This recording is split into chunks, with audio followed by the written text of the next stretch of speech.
Sacramento, there's going to be a lot of emotions, frustration, anger, determination. What's your mental read on this locker room? I think the guys are in a good spot. I mean, it's obviously a tale of pairs of quarters. Obviously, the first and third quarter were great for us.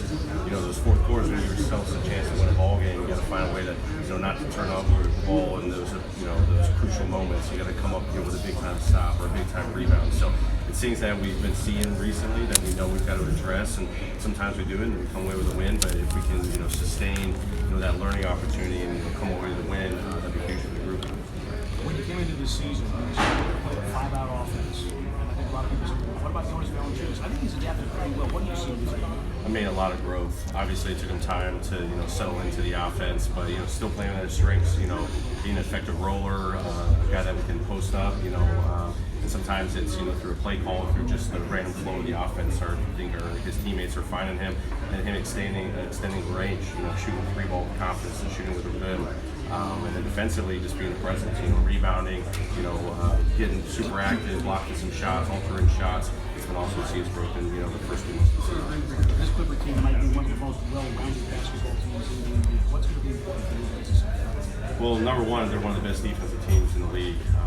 We got to play with our pace. We got to take care of the ball. We know they're going to throw not just a team unit out there that's good defensively, but individual players. So our guys got to be ready for a lot of pressure on the ball. Take care of the ball. So it's been a struggle for us. How we can limit our turnovers. And offensively, a lot of the offense goes through Kawhi Leonard to start the game. But then Lou Williams come off the bench, Montrezl Harrell. A lot of energy, a lot of depth. It's going to be an inside-out game. A team that lives in the paint.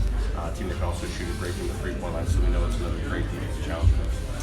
Good luck today. Thanks, Pete. Thanks, guys. Appreciate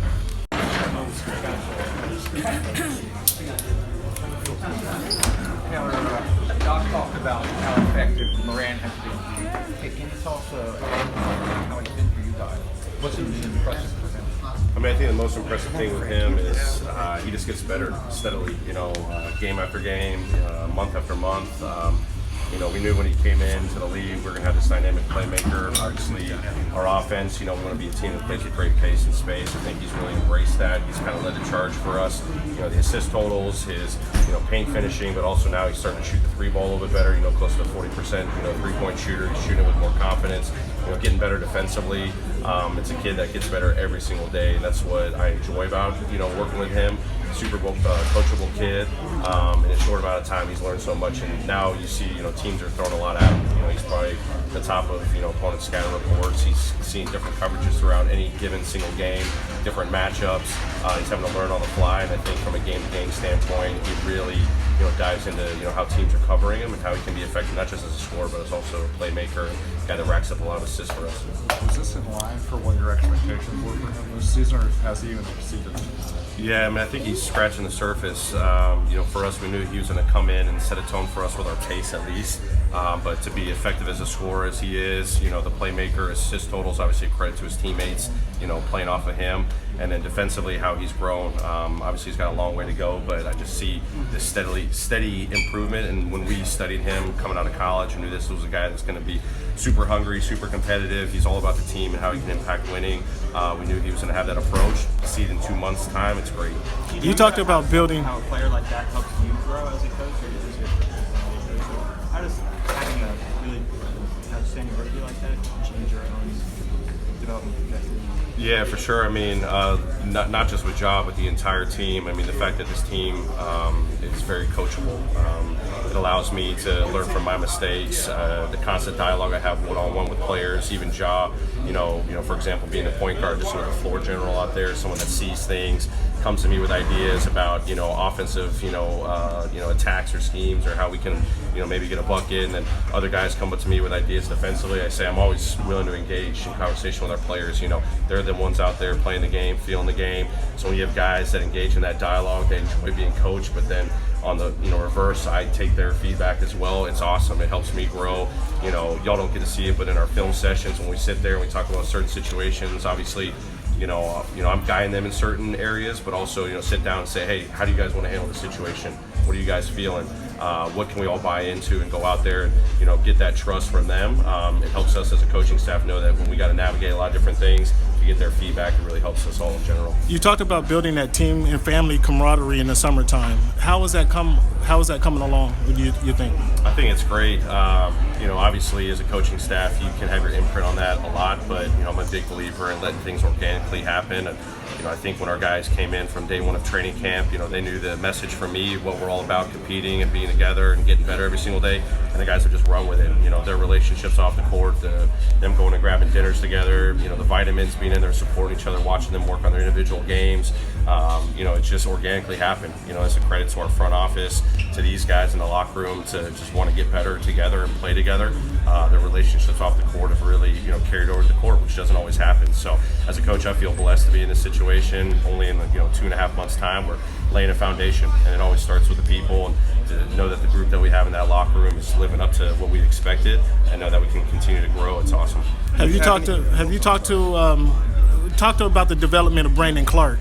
And is he being as aggressive as you'd like to see him? Yeah, the great thing about Brandon is he doesn't try to do too much. He plays to his strengths, and we knew that when he was coming out of Gonzaga that he's a guy that plays great team basketball on both ends of the floor. So obviously a super efficient player on the offensive end. Kind of takes what the defense gives him. He picks his spots. Whether it's the rolling game, the floater game, or now you start seeing him shooting the three ball a little bit more, and then defensively being in the right spots, getting his hands on deflections.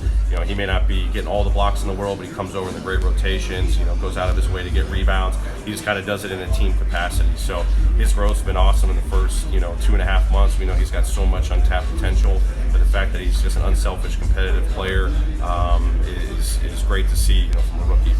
To your point about Jock getting more and more attention on the scouting report, how have you seen him adjust to it? Great. You just never know sometimes what a team's going to throw at you, the first couple of possessions of a game. But obviously, I know him. He's, especially with our assistant coaches, they go back and watch the film and see how the Clippers guarded him in the first game. And, it may be a new matchup, it may be a new coverage, but he learns, on the fly pretty fast. And, he and I have dialogues in the game sometimes. Hey, they're in center field right now, or hey, they've adjusted the blitz, or they're in red. It may take, him a few possessions to figure it out, but he's in constant dialogue, not just with me, but even more so with his teammates on, where we can attack. And it's great to see that he picks up on that stuff quick, and he's willing to communicate that to others to make sure everyone's on the same page. Do you have any points of emphasis for Ja as you guys, go into the last 50 games of the season? Just continue to get better. I really want to challenge him defensively. He's been challenged a lot defensively to make that a big priority for him. Obviously, he's super gifted on both ends, but obviously you see a lot of what he's doing offensively. Our offense is in a pretty good spot. The assists, the selfishness, his scoring ability and playmaking ability, passing. But let's just take big strides on both ends, especially defensively. Getting better on the ball, pick and rolls, multiple efforts. Offensively, continue to grow the three-point shot, become a player that can be dynamic on both ends of the floor and have an impact in different ways on both ends of the floor. Taylor, we lost David Stern this week. Can you talk briefly about your personal relationship with him and how he impacted the game? Yeah, obviously, I came into the NBA, in the early part of this decade, and you just realize the substantial impact that, he had, not just on the NBA, but the global game of basketball. Obviously, our entire organization, myself, all of our thoughts and prayers are with him and his family.